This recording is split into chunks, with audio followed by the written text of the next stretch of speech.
Some kids are expelled. Some kids are in the foster program. Kids that have their belongings in a paper bag. They go from house to house. There are a few who are just angry and they don't want to talk to me or anyone else. They take a little more time, a little more understanding, and those are the kids that we try to reach. Just 10 minutes ago, a kid who's been in foster care for 11 years told me that 90% of the time the adults who want him to trust them turn out not to be trustworthy. And that's the norm for our kids instead of the exception. It's usually the ones that are on the lower socioeconomic scale that have no other recourse available to them. Well, in this facility, we average around 50 kids a day, and probably 40 of them on any given day are going back to the community. So, and almost 100% of these kids have school issues, either attendance, behavior, or just have not engaged in school. So there's a nonstop need for this. We want to help these kids get through high school because that's a milestone, and if they can get there. McAdams Academy offers lots of times the last best chance that some of these kids have for an education. That's one step further along the way, and if they don't get there, then there's a whole variety of issues.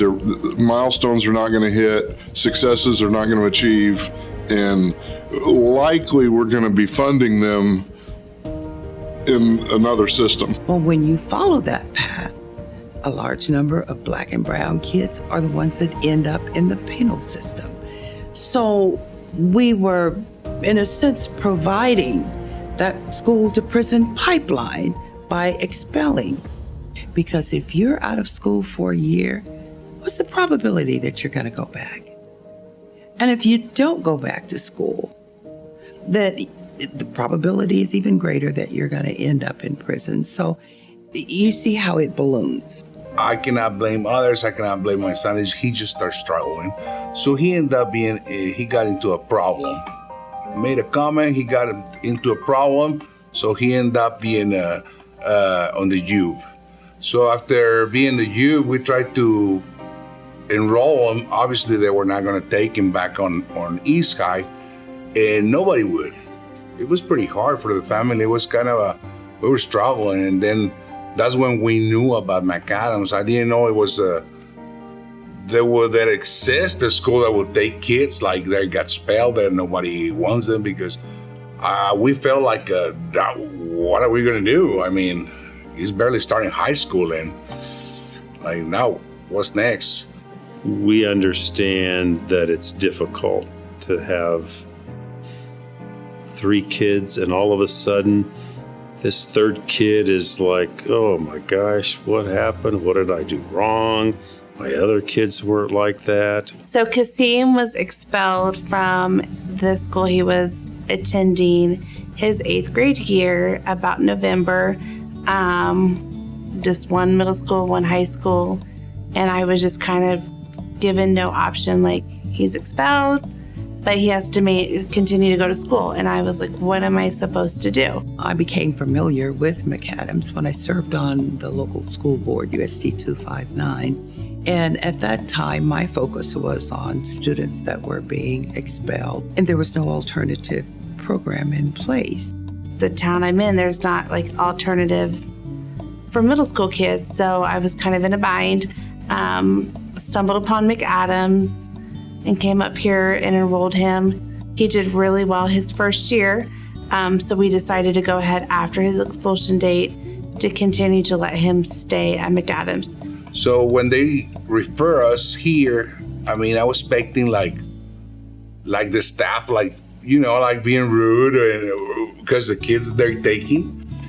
And we got surprised when we met Shock and their stuff. I mean, yeah. they were.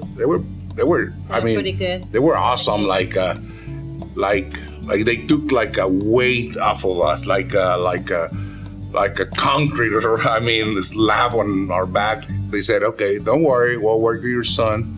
The couple of things we primarily try to impress on kids: respect for authority, and that actions have consequences. but the Holy Spirit tells us when to show grace. I think, again, this is a heart, the compassion for the people that McAdams is serving is a heart issue. So I've gotten in my car, driven down the street for a kid who's walking away, and I got this old convertible. I make a deal with him. We'll put the top down, we'll drive around a little bit. Kid says, I've never ridden in a convertible before. And then he comes back. Some of the society likes to react with, you deserve what you get. You've written the check, now you got to pay for it, consequences, whatever. All that's not invalid, but there has to be a way to push beyond pointing fingers and getting right to the needs that need to be met. So at times, there will be an incident. So earlier this year, there were 2 kids, very angry, very destructive, in the hallway, trying to get into the classroom where things are relatively calm, other than the people banging on the doors. And then pretty soon, they've calmed down enough, and I'm talking to the teacher on the radio, and I think maybe you could come out and talk to these guys for a little bit. It actually was Rebecca. She's out sitting cross-legged on the floor with these 2 kids, showing them some stuff on the computer that will help them get schoolwork done. And once again, I just love Rebecca because she's able to get down on the floor with the kids. She didn't have to be in this school. She's good at it, and she wants to be here, and she's got the gifts to make her effective here. And it's a picture of Christ. Our ratio is lower than public schools. We try to keep a 1-to-5 ratio. He's very smart. However, he struggles in a traditional school setting. So having smaller class sizes, less people to interact with throughout the day was really beneficial for him. That ratio is important because the higher the ratio, the less time you have to get to know these kids.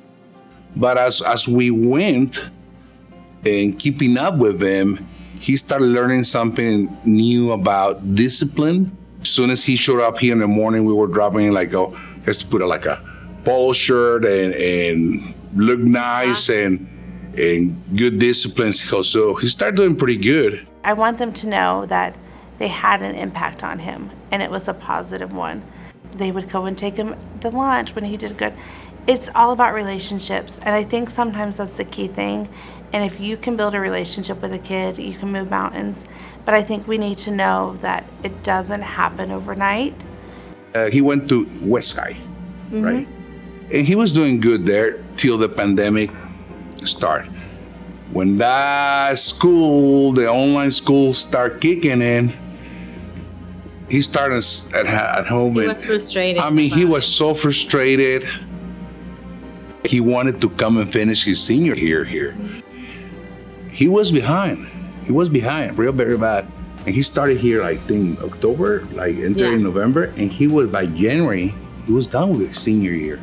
He graduated, and he kicked the discipline kick that he had 2 years ago here.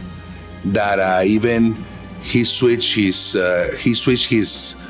friends, he switched the people around him.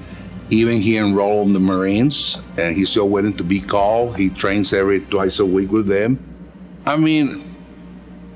What I talk to Chuck about this, we feel like very blessed, very, very blessed. There's people that are willing to work with kids. When you think there's no option, when you think that everybody's shutting the door on you. Above all, he's so lovable, and he's so smart, and he's got so many talents. And they know God has a bigger plan for him. I know he has a bigger plan for him. I give that to McAdams because they invested in him when they didn't have to. I know from personal experience the difference that education can make in your life. And because I know that, it's very easy for me to see education as the equalizer.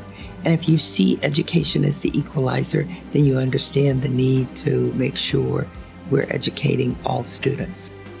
The worst thing you can do to a kid I would recommend to other families to never give up on him or her. I'm not saying I accept what he's done, because that's not right, but do not give up on him. There's always good people that are willing to help you.